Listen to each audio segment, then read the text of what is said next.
Welcome to the deep dive. We all experience it. That feeling of frustration when we hit a roadblock when we're learning something new. But what if I told you those moments of failure, those times we feel stuck, could actually be beneficial for our brains? Today we're diving into the fascinating world of neuroscience and educational psychology to understand just how our brains benefit from messing up, and perhaps more importantly, how we can manage those negative feelings of failure so we can optimize our learning. Yeah, I mean, it's kind of counterintuitive, right? We naturally want to avoid mistakes. But but the research suggests those moments of failure, those times when we feel like we're not getting it, can actually prime our brains for more effective learning in the long run. And that's really what we're going to explore today. I love it. Okay, so for this deep dive, we've got a whole bunch of research that's going to help us understand how our brains react in those immediate moments after we face a challenge. When we don't immediately know the answer or when we're learning slower than we'd like. Specifically, we're talking about the neurochemical shifts that happen within the first 90 minutes or so of these experiences. And while a lot of the research we're going to discuss focuses on college students, that's a period where the brain is still really adaptable. A lot of these principles can apply to learning at any age. Okay, awesome. So we're going to try and make this as relevant to everyone as possible. Our goal for this deep dive is kind of twofold. First, we want to understand how encountering these learning challenges, how actually experiencing failure can prime our brains to learn more effectively in the long run. And then second, we'll explore some practical strategies you can use to really navigate the less enjoyable aspects of failure. Because let's be honest, it doesn't always feel good. But if we can figure out how to manage those negative feelings, we can really get the most out of our learning efforts. Yeah, absolutely. And we're going to be digging into some really specific tools and techniques that you can start applying in your own life right away. I love it. Okay, let's start with something that you've probably heard of before, neuroplasticity. Now, neuroplasticity is basically the brain's incredible ability to learn and adapt throughout our lives. It does this by forming new connections between brain cells, called neurons, or strengthening the connections that already exist. Right. And it's this constant process of change that allows us to learn new things, form new memories, and adapt to new situations. So it's always happening. It is, yeah. And it's interesting because there are different ways that neuroplasticity happens.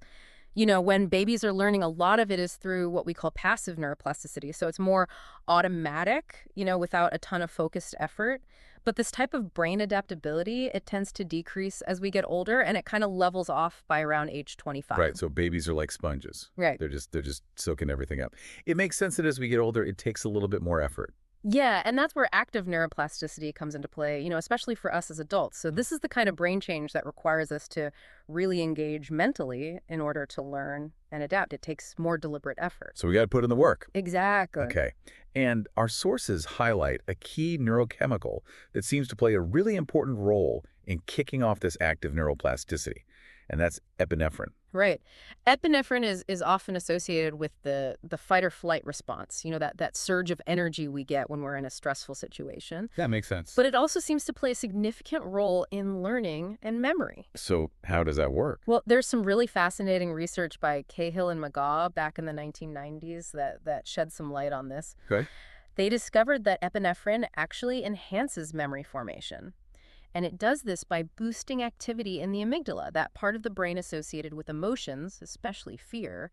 Now, this increased activity in the amygdala stimulates cholinergic neurons, which are really crucial for laying down new memories. Interesting. So it's almost like epinephrine tags those experiences as really important. Hey, pay attention to this. Exactly. And what's really telling is that the researchers found that if they blocked epinephrine from binding to its receptors in the amygdala, that boost in learning and memory didn't happen. Wow. Okay, so that suggests a pretty direct link. Right. It suggests that epinephrine is really key in helping us remember things when we're facing a challenge.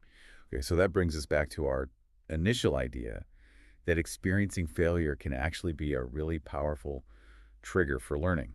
Right?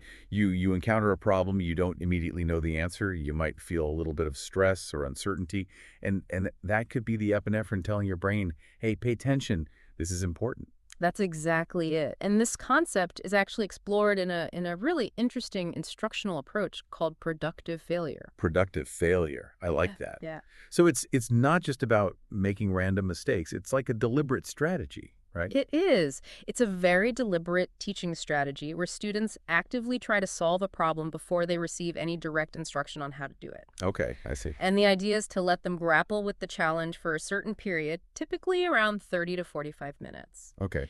So, think about it this way. Think about a time you struggled with a puzzle before someone showed you the solution. That initial effort, even if you didn't solve it, probably made the solution much clearer and more memorable when you finally saw it. Oh, yeah, absolutely. It's like, oh, I was so close. Exactly. I get it now. Okay. 30 to 45 minutes of really wrestling with the problem before getting any guidance. That might sound a little frustrating in the moment. Like, why am I doing this? It can be. It can definitely be challenging, but the research actually supports this approach. Oh, really? Yeah, there was a meta-analysis. And a meta-analysis is basically a study that looks at the results of many other studies on a particular topic. And this meta-analysis showed a significant positive effect of this productive failure before instruction method compared to the traditional way of teaching, where you're taught how to do something and then you practice. Okay.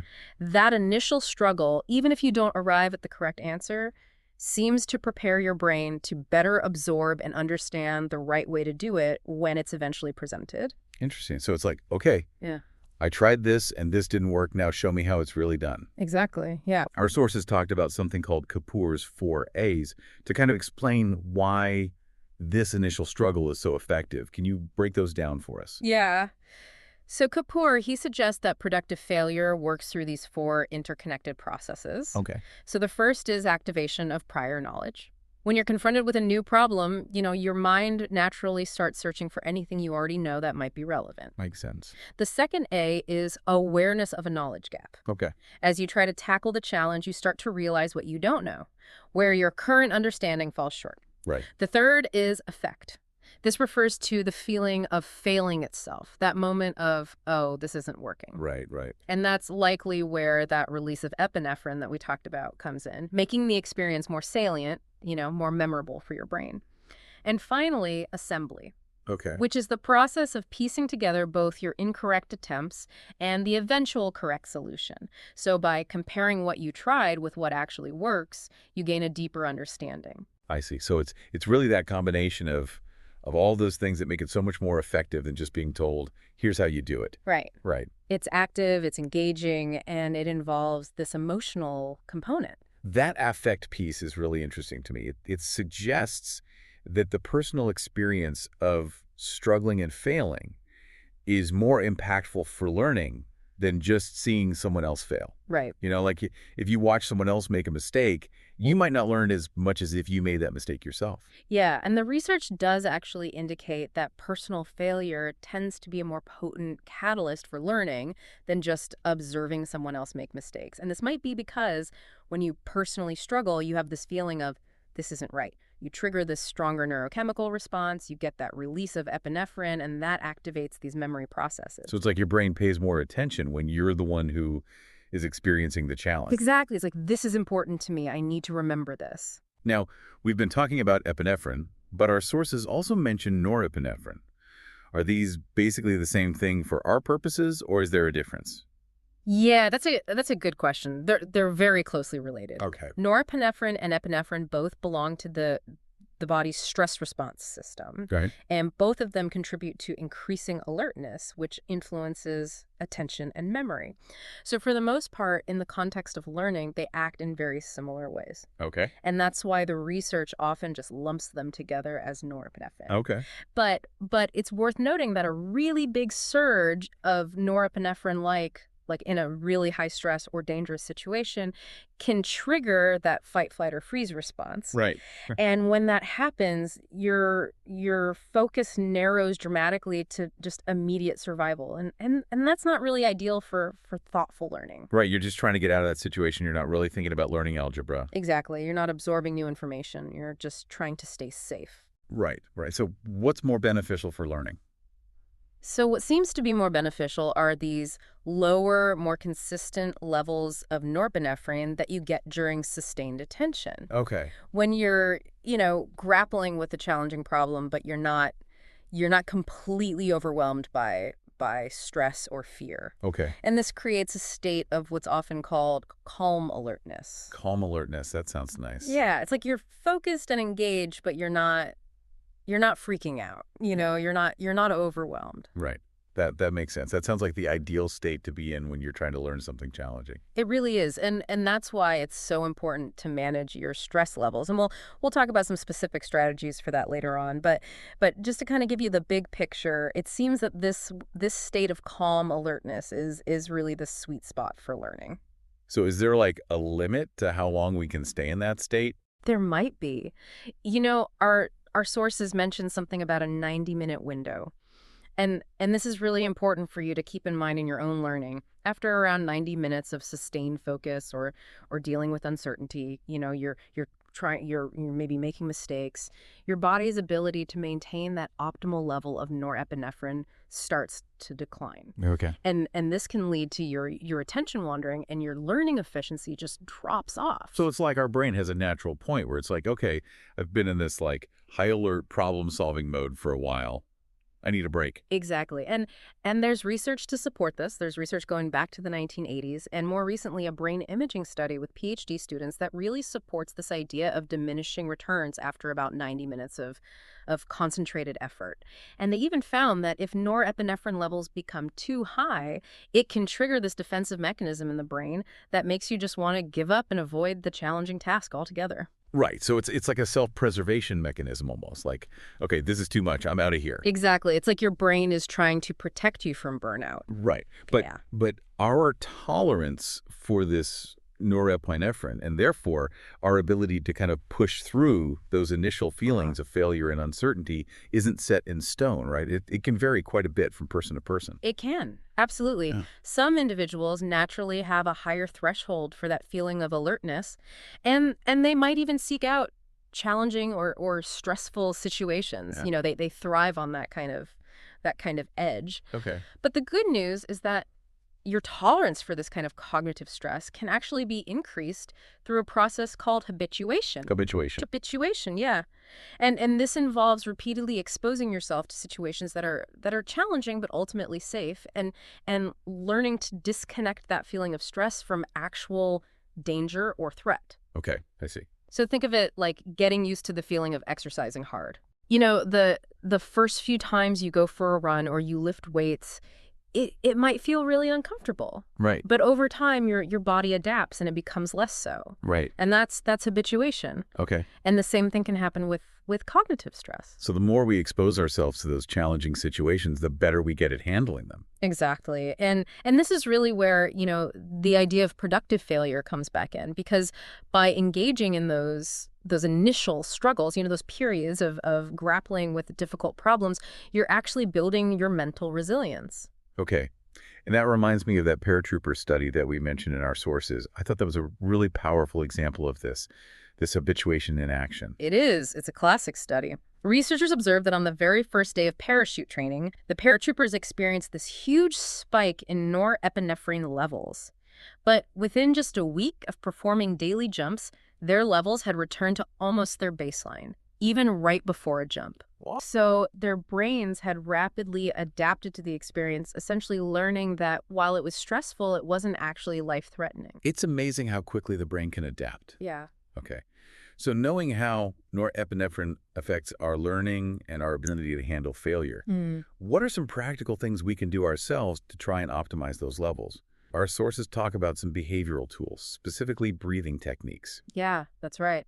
And breathing is really powerful because it's something that we can control consciously, even though it's also happening automatically. Right, right. We don't really think about it, but we can. Exactly. And there are these really simple breathing techniques that you can use to influence your level of alertness. Okay. Like what? So if you're feeling overwhelmed or overly stressed, maybe after encountering a really frustrating problem, exhale dominant breathing can be really helpful in calming things down. Exhale dominant breathing. Okay.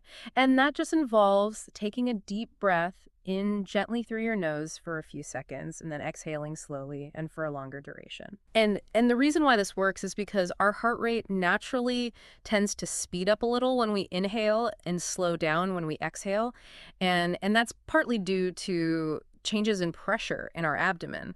So by consciously extending your exhale, you're basically signaling to your body to slow down your heart rate and reduce that internal feeling of stress and alertness. So it's like a little trick to kind of hack your nervous system. Exactly. It's a gentle way to nudge your body towards a more relaxed state. Okay. So long exhales when you're feeling overwhelmed. What about those times when you're feeling a little bit sluggish or mentally foggy, like maybe when you're first starting to work on something challenging? Yeah. In those situations, inhale dominant breathing can be a useful tool. And that involves taking a deep breath in through your nose and then quickly exhaling through your mouth. Okay. And repeating this for about 30 seconds can help to stimulate the release of norepinephrine and increase your level of alertness and readiness to focus. Interesting. So you're kind of doing the opposite. You're emphasizing the inhale? Exactly. You're getting more oxygen into your system and activating that alert state. Okay. I'm going to try that one tomorrow morning. Okay, so those are some pretty accessible and easy to implement tools. They are. How can educators or even individuals designing their own learning use this knowledge to better support learning? Well, there are several ways. For example, instructors can tell students that feeling a bit stressed or uncertain when they're tackling new challenging material is normal. Okay. It's a normal biological response. And in fact, it can even be a sign that their brain is in a state where it's more receptive to learning. Interesting. So just reframing that feeling might help students feel less discouraged and reduce the urge to give up when things get tough. Right, right. It's like, okay, I'm supposed to feel this way. It means my brain is working. Exactly. Yeah. It's a sign that you're engaged. And educators could also consider incorporating self-assessment into assignments, prompting students to reflect on their own stress levels and how long they've been working continuously on a task. Right. And of course, recommending these simple breathing techniques and encouraging regular short breaks during long study sessions or classes could be really beneficial. Okay. It seems like there's a lot of potential in these simple techniques. But our sources also pointed out that more research is needed, especially in educational settings, to really understand how effective they are. What kind of things could researchers look at? Yeah. Well, they could look at things like students' grades on assignments, course completion rates, and they Yeah. could also use more subjective measures, like where students report on their levels of stress and anxiety. Okay. And they could even incorporate more objective, non-invasive biometric measures like tracking heart rate variability, even electrodermal activity, Okay. which measures changes in skin conductance related to arousal to get a more direct understanding of the physiological changes that are happening when students use these techniques. Right, right. So we can actually see what's happening in the body. Exactly. Okay. Interesting. So far we've been talking a lot about alertness and that kind of high alert state and managing stress. Right. But our sources also introduce another really important neurochemical that's deeply involved in learning, Yeah. and that's acetylcholine. Right. What's acetylcholine's role? Acetylcholine is crucial for focus and forming new memories. Okay. It's kind of like a gatekeeper for learning, particularly when it comes to recognizing and understanding patterns and how your existing knowledge relates to new information. It helps your brain differentiate between what's familiar and what's new and important to remember. So how does experiencing failure or encountering surprising information tie into the release of acetylcholine? So what's interesting is that when we encounter surprising outcomes, like if something happens that we didn't expect, or when we learn something new that doesn't fit with what we already believed there's a surge of acetylcholine in the brain. Okay. And this acts as a signal to the hippocampus, which is a key brain region for memory formation. Okay. It tells the hippocampus to really encode these new experiences by highlighting how they differ from our prior memories. I see. So it's like your brain is saying, wait a minute, this isn't what I expected. Right. I need to pay attention and remember this. Exactly. And conversely, when things are predictable and unsurprising, acetylcholine release tends to be low, and your brain is more likely to just retrieve existing memories to explain what's happening. Okay, so acetylcholine is kind of like this is new and important, pay attention signal, That's a great way to put it. while norepinephrine is like that more general alertness signal. Right. And these two systems, they work together, but they're distinct. Okay.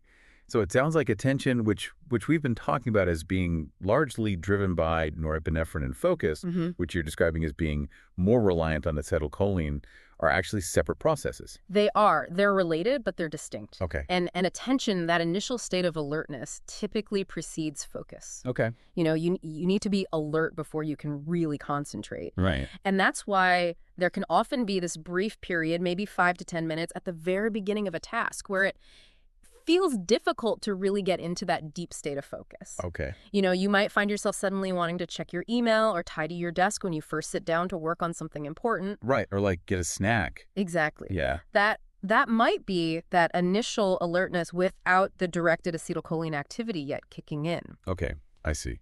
And similarly, when you experience failure or uncertainty, that initial norepinephrine surge happens first. And it takes a little time and effort for your brain to then settle into that focused state. So what can we do to help our brains get to that focus state more quickly? Well, our sources mention something called a visual focus cue. Okay. And this is a really simple technique where you direct your visual attention to a single non-moving point. It could be like the tip of your pen or a small dot on a page. And you just hold that focus for 30 to 60 seconds. Okay. And the idea is that by controlling your visual attention, you can help to stimulate the release of acetylcholine, and that can make it easier to then shift your focus to the learning task at hand. Okay. But it's important to note that this hasn't been extensively studied, so, more research is definitely needed. So something to try out, but maybe take it with a grain of salt until there's more research. Exactly. Okay. How might educators or individuals learning on their own apply this knowledge about acetylcholine and focus in their learning? Well, educators could experiment with suggesting this visual focus cue to students, Yeah. as a way to start a class or when they're starting a homework assignment. Okay. And it's also important for instructors to be aware of that initial period it takes for students to really settle into a focused state. Right.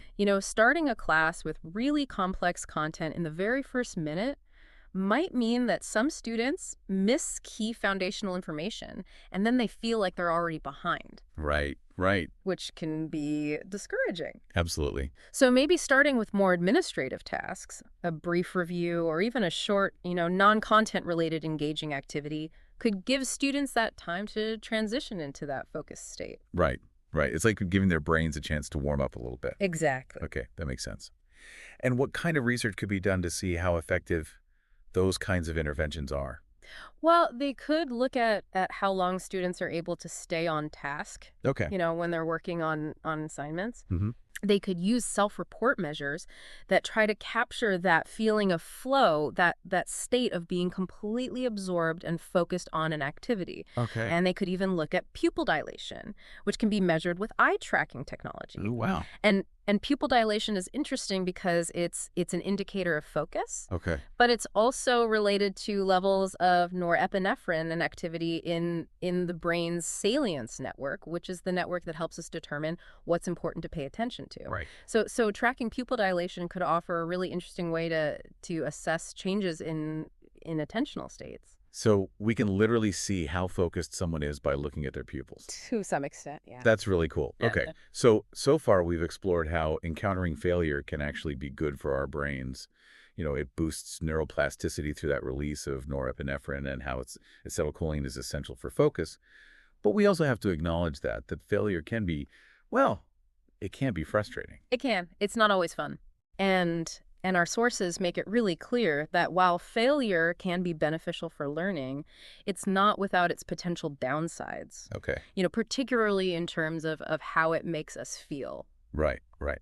So how do we kind of reconcile that tension between the benefits and the negative feelings? Yeah.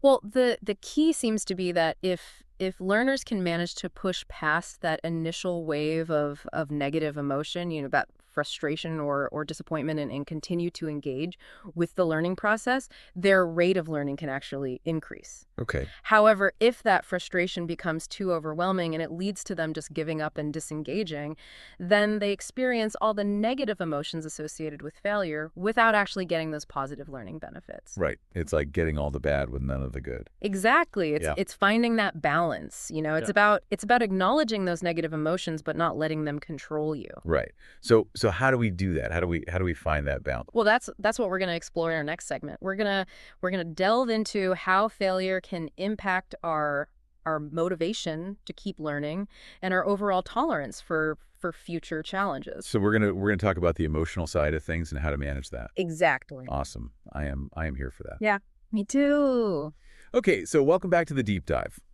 We've been talking about how our brains actually benefit from failure, and now we're going to shift our focus to how failure affects our motivation to learn. Yeah, and motivation is huge, right? It's what keeps us going when things get tough. Absolutely. And our sources highlight that while failure can, kick off all these helpful neurochemical responses, as humans, we're also naturally inclined to avoid it. We don't like to fail. Right. No one enjoys that feeling of not being good enough or of falling short. Exactly. So how does failure actually impact our motivation? Well, it really depends on how we mentally interpret it.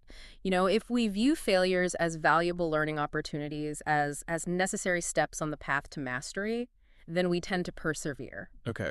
But if we see them as evidence of our inadequacy or as these insurmountable setbacks, Yeah. it can be really demotivating. Right. It's like that voice in our head that says, "See, I told you you couldn't do it." Exactly. Yeah, and that's where that negative self-talk can really sabotage us. Right. So our mindset really matters. Absolutely. Our mindset is crucial. And speaking of mindset, our sources talk about dopamine and its Yeah. role in motivation.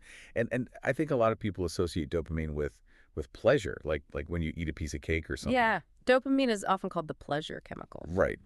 But our sources suggest it's a little bit more nuanced than that. Yeah. It is, yeah. While dopamine does play a role in the feeling of satisfaction and pleasure that we experience after achieving something we value, its primary function in motivation is actually about driving us to seek out and pursue those things in the first place. Okay, so it's not just about the pleasure of the reward. It's about the anticipation. Exactly. It's about the anticipation of the reward. And we all have this baseline level of dopamine that's essential for just basic movement and cognitive function. Okay. But when we anticipate something that we deem valuable, whether it's a good grade or mastering a new skill, our dopamine levels increase. Okay. And this increase creates that internal drive, that feeling of wanting to overcome challenges and reach our goals. Just like the wanting, the striving that's really fueled by dopamine. Exactly, yeah. And it's also interesting to note that dopamine acts as a precursor to the norepinephrine, which further stimulates our mental and physical activity, helping us to take action. Okay, so it's all connected. It's like a cascade of neurochemicals. It is. It's a beautiful symphony of brain chemistry. I love it. Okay, so we've got this anticipation that's driving the dopamine. Yeah. What about when we actually achieve the goal? So when we finally achieve something we've been working towards, like getting a good grade on a tough assignment or completing a challenging project, we do get a surge of dopamine.